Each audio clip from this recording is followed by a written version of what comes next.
Bonjour et bienvenue dans Sang Froid. Vous aimez l'horreur, le paranormal? Alors bienvenue dans notre émission qui vous parlera des ARG. Je suis également présent ici avec notre invité qui nous parlera des backrooms, qui est d'ailleurs le sujet principal de notre émission aujourd'hui. Bonjour.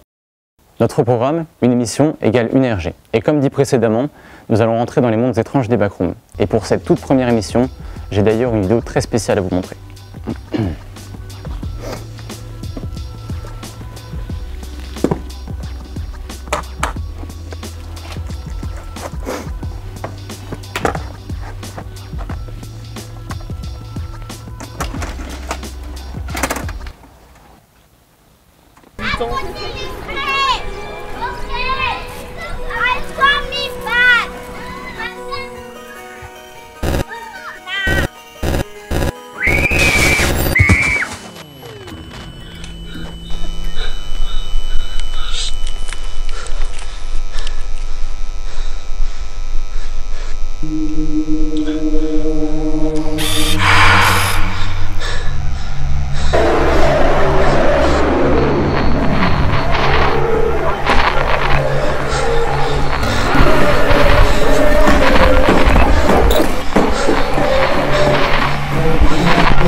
C'était quoi ça?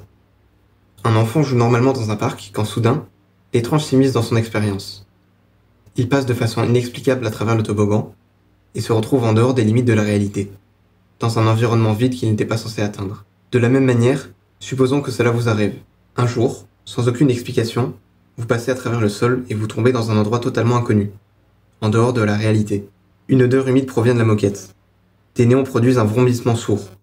C'est comme si ce lieu vous paraissait à la fois familier et étranger. Vous essayez de trouver une sortie, et c'est impossible. Vous avez seulement l'impression de tourner en rond dans les mêmes salles à l'infini. La tension monte progressivement, vous sentez de plus en plus anxieux, comme si vous n'étiez pas seul dans ces lieux. Vous êtes dans une backroom. On coupe le souffle. Plus sérieusement, personne ne sait vraiment ce qu'est devenu cet enfant. Mais les images parlent d'elles-mêmes. Doit-on vraiment y croire? Justement, je me trouve en présence de mon chroniqueur qui va tout de suite nous parler de tout ça. Bonjour. Bonjour. Vous allez nous parler des backrooms, mais vous nous dites qu'elles n'existent pas, c'est bien cela? Mais oui, ça se voit, non? Enfin, on nous ment, c'est totalement inventé. Enfin, les backrooms, c'est une histoire inventée par des adolescents prépubères sur des forums tels que 4chan ou Reddit. C'est un ARG, on appelle ça. Un Alternate Reality Game. Un Alternate Reality Game, c'est une histoire inventée par plein de personnes sur différents forums où on peut y retrouver des jeux de pistes et c'est une grande chasse au trésor. Et c'est très inspiré par la terreur, l'horreur et le monde paranormal. Et les backrooms sont décrites comme une dimension parallèle où il y a des dédales de couloirs, où c'est très dangereux, beaucoup de monstres qui sont présents. C'est très difficile de s'y repérer et c'est totalement inventé. Enfin, je sais pas comment vous pouvez croire à ce genre de choses. Et on peut accéder à ces backrooms en no-clippant, c'est-à-dire en traversant la réalité. Un peu comme à la manière d'un jeu vidéo, où vous traversez la réalité pour arriver dans une autre dimension. Mais soyons réalistes, 5 minutes, enfin, ça se voit que c'est mal fait, que c'est inventé. Les cuts sont mal coupés, on voit même pas la personne qui tient la caméra. Enfin, ça se voit quand même. D'accord. C'est quand même assez réaliste, vous pouvez pas le nier. Mais non, mais enfin, ça se voit que c'est pas possible. Oui, vous y croyez vraiment? C'est la pub. Mais c'est pas possible. Non.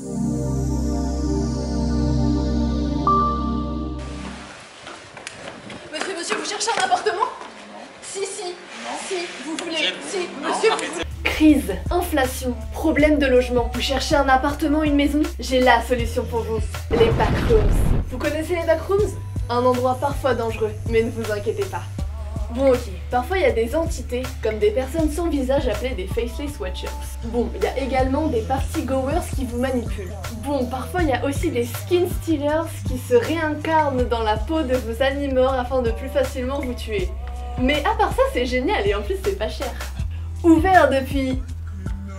Waouh, trop longtemps, elles offrent une infinité d'étages différents. Pour changer d'étage, on peut soit no-clipper, soit utiliser une porte qui mènera à d'autres niveaux. Vous voulez des exemples? Aucun problème. Un étage entier rempli de piscines, de jeux pour enfants, de chambres pour hôtels, de casinos, de centres commerciaux, de forêts, de buildings avec un jardin au milieu, quartier avec des maisons avec à l'intérieur des cuisines où il y a des poêles. C'est aujourd'hui possible! Vous aussi vous êtes perdu? Venez avec moi, je vais vous présenter notre dernier bien. Nous sommes à l'étage 974, alors ici vous pouvez admirer le salon, l'endroit idéal pour partager vos soirées magiques avec vos amis et votre famille. Je vais vous présenter la cuisine. Somptueux plan de travail, rangement utile, le tout pour concocter vos petits plats avec amour. Enfin, les toilettes, propres, modernes, elles sauront vous accueillir avec élégance. N'attendez plus et contactez-nous directement grâce à ce numéro. Soumise à condition, nous n'avons aucune responsabilité en cas de décès suite à l'achat d'une backroom. Ne jamais rentrer dans les backrooms seul, toujours être accompagné d'au moins 3 personnes. À pénétrer dans cet espace, vous assumez entièrement les risques qui y sont associés. Effrayant, angoissant, tant de mots pour décrire les backrooms. Mais avons-nous tous ce même sentiment de malaise face à ces images? Et pourquoi l'avons-nous? Tout de suite, notre envoyé spécial qui va nous en dire plus, Louis Dasper. Quoi de plus déstabilisant que de se retrouver enfermé dans un immense labyrinthe sans savoir si vous en sortirez un jour? Mais qu'est-ce qui les rend si angoissants? Quel est leur secret? Et réagissons-nous de la même manière dans ces grands espaces clos? Pour cela, nous avons interviewé Adrien, créateur d'Escape Game, et Anissa, nous venant tout droit de New York. C'est une architecte qui s'est posé la question de l'horreur dans l'architecture. Pouvez-vous nous en dire plus par rapport à vos activités professionnelles? Alors moi j'ai lancé le premier Escape Game typé 100% horreur à Bordeaux parce que pour nous l'horreur était un bon moyen de faire rentrer les joueurs directement dans l'immersion. Et pourquoi selon vous les joueurs qui tomberaient dans les backrooms seraient attirés par également découvrir tout ce qui est Escape Game? C'est ce côté immersion déjà dans un univers parallèle, coupé de la vie de tous les jours, et cette notion de quand même vouloir sortir d'une zone d'inconfort. Le labyrinthe, c'est une figure qui est extrêmement utilisée dans les films d'horreur ou les films d'angoisse, et elle est récurrente dans les nouveaux jeux vidéo à réalité alternée. Ce qui, à mon avis, justement crée ce fantasme autour de la backroom, c'est ce côté fatalité. Il n'y a pas de fin. Philosophiquement, un bon parallèle avec la vie, ou se dire, bah tiens, la mort c'est peut-être une bonne chose finalement, parce que l'infini c'est quand même flippant. C'est quoi les tips afin de rendre une ambiance un peu angoissante et un peu terrifiante? C'est les ambiances, comment on va amener le rythme, la peur, les screamers. C'est aussi des espaces qui sont très épurés, très peu d'éléments domestiques dans l'espace qui permet de rassurer la personne. C'est aussi l'idée du passé suranné, des moquettes usées, des teintures anciennes. Et puis dans ces espaces, on voit pas l'extérieur aussi. Il y a l'impression d'être piégé à l'intérieur de quelque chose. Et puis surtout, le joueur va s'auto-créer sa peur, lui suggérer la peur plus que la lui montrer. La meilleure peur, c'est celle qu'on va se créer de soi-même dans la tête, puisque chacun se retrouve face à soi-même et à ses propres peurs, et là on peut pas faire mieux. L'effet est différent, le niveau d'angoisse. Il y a des gens qui transforment cette peur en adrénaline et en plaisir, alors qu'il y a des gens qui ont juste peur et qui vont prendre aucun plaisir à jouer à ces jeux vidéo ou à regarder des films d'horreur. L'histoire des backrooms est alimentée par l'imagination débordante de sa communauté de fans. Nous les avons interrogés sur la question. En tant qu'auteur des backrooms, où trouvez-vous l'inspiration? Je m'étais inspiré donc du coup des documentaires striptease, d'œuvres cultes qui ont des mondes fantastiques, des vécus perso et des expériences culturelles. Comment arrivez-vous à immerger vos lecteurs dans vos niveaux? J'essaye de décrire le plus possible l'univers que je tente de construire, et surtout je tente de proposer des histoires à l'intérieur de mes niveaux. C'est pas que des univers, c'est aussi des vécus de personnages en fait. Il y a 3 choses. L'ambiance déjà. Donc pour créer une ambiance à l'écrit, on peut changer le fond de l'image de la page sur laquelle on écrit l'article. Ensuite le descriptif. Et enfin on va retrouver les événements. Donc c'est-à-dire tout ce qui va se passer dans cet article-là et qui pourrait marquer le lecteur pour qu'il s'en rappelle par la suite. Est-ce que des images sont nécessaires pour illustrer un niveau? On peut tout à fait s'en pincer tant que le niveau est assez bien écrit et qu'il reste assez marquant par lui-même. Est-ce qu'un auteur des backrooms ne se limite qu'à écrire des niveaux? C'est pas parce que t'es auteur des backrooms que tu écris nécessairement des niveaux. Parce qu'en soi, rien ne t'empêche d'écrire par exemple sur des entités, donc ce sont des créatures, des objets anormaux, des phénomènes intrinsèques au backroom. Qu'est-ce qu'une bonne backroom selon vous?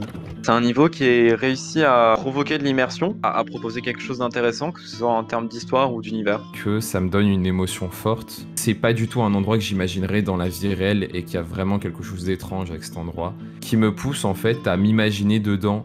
Est-ce que j'y survivrais? Comment ce serait? Etc. On peut donc tous réagir différemment à l'expérience des backrooms. Mais ce qui est certain, c'est qu'elles sont fascinantes.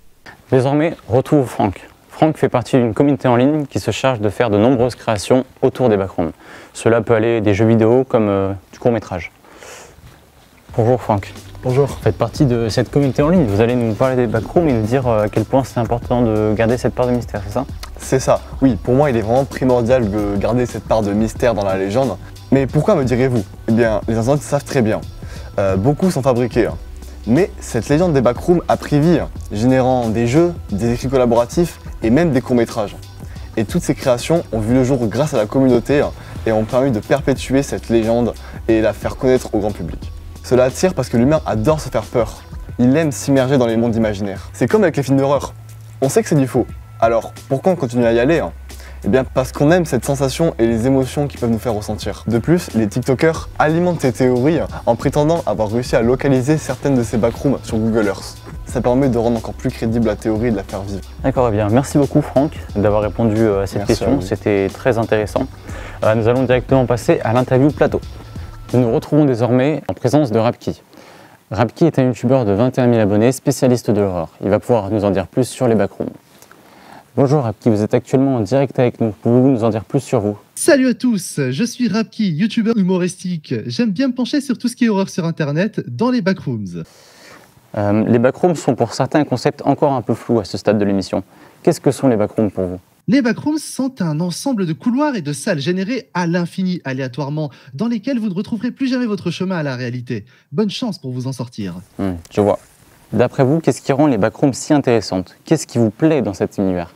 Ce que je trouve de vraiment intéressant dans les backrooms, c'est l'isolation. Tout cet aspect d'être seul dans un lieu qui génère infiniment, et surtout de se dire que même sa création reste un mystère. Je veux dire, ça vient de 4chan, c'est un truc qui a été fait par une communauté, on ne sait même pas d'où ça vient exactement. Quand on est dans les backrooms, on a ce sentiment qu'il y a toujours quelque chose de plus à découvrir. C'est un truc d'infini, oui, mais il y a toujours des mystères à résoudre, des créatures à voir et des choses exceptionnelles qu'on ne peut pas voir. Je veux dire, il y a des niveaux qui se passent à l'intérieur d'immeubles, d'autres qui se passent en extérieur. Cette sensation de solitude, elle est encore mieux quand on est complètement investi dans cet univers. Si un jour je m'étais retrouvé dans les backrooms, je pense que la première chose que je ferais, c'est me trouver un endroit où me cacher. Parce que franchement, la dernière chose que j'ai envie, c'est de croiser une des entités qu'on y retrouve. Et en plus de ça, le simple fait de se retrouver seul, sans nourriture, sans eau, c'est terrifiant. Donc après ça, j'essaie de trouver des ressources, de l'eau d'amande par exemple. C'est quelque chose de très très commun dans les backrooms et c'est l'une des vivres les plus importantes pour survivre là-bas. Car oui, on peut s'en sortir dans les backrooms.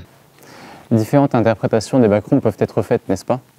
Il existe des tonnes d'interprétations de l'univers des backrooms, mais deux sont au sommet. Celle du wiki est considérée par plusieurs comme l'œuvre originale et officielle. Elle est communautaire et comprend plus d'1 milliard de niveaux différents. D'accord. On y suit principalement des employés de Meg, une entreprise dont le but est d'aménager et de sécuriser les étages des backrooms. C'est là qu'on retrouve des niveaux comme Funhouse, The End ou encore le plus connu Level Zero, celui qu'on voit dans toutes les images des backrooms. L'interprétation de Kane Pixels, elle, est très différente. C'est une série de courts-métrages où on suit des employés de Async. C'est un équivalent de Meg, sauf que celui-ci a pour but de commercialiser les espaces aménagés dans les backrooms. Si vous n'avez aucune idée de ce qui arrive aux victimes des backrooms, je vous conseille d'aller regarder le film Catacombe. Dans une des vidéos de Kane Pixels, on peut retrouver une voiture crachée dans un mur. Cette scène est extrêmement similaire à une présente dans le film Catacombe. Je me dis alors que cette œuvre a peut-être inspiré la série de Kane. Merci Rapki, vous nous avez beaucoup éclairé sur ce sujet. On peut d'ailleurs vous retrouver sur votre chaîne YouTube du même nom, Rapki. Merci à vous pour l'invitation et merci à tous les spectateurs pour avoir regardé jusqu'ici. Maintenant, si je ne vous revois pas d'ici là, je vous souhaite une très bonne soirée et une excellente nuit. Merci beaucoup, au revoir. Alors voilà, les backrooms, on y croit pas, mais au moins on a pu vous éclairer sur le sujet. Et surtout, n'oubliez pas que cette émission a été faite par des professionnels. Et n'essayez surtout pas d'aller dans les backrooms.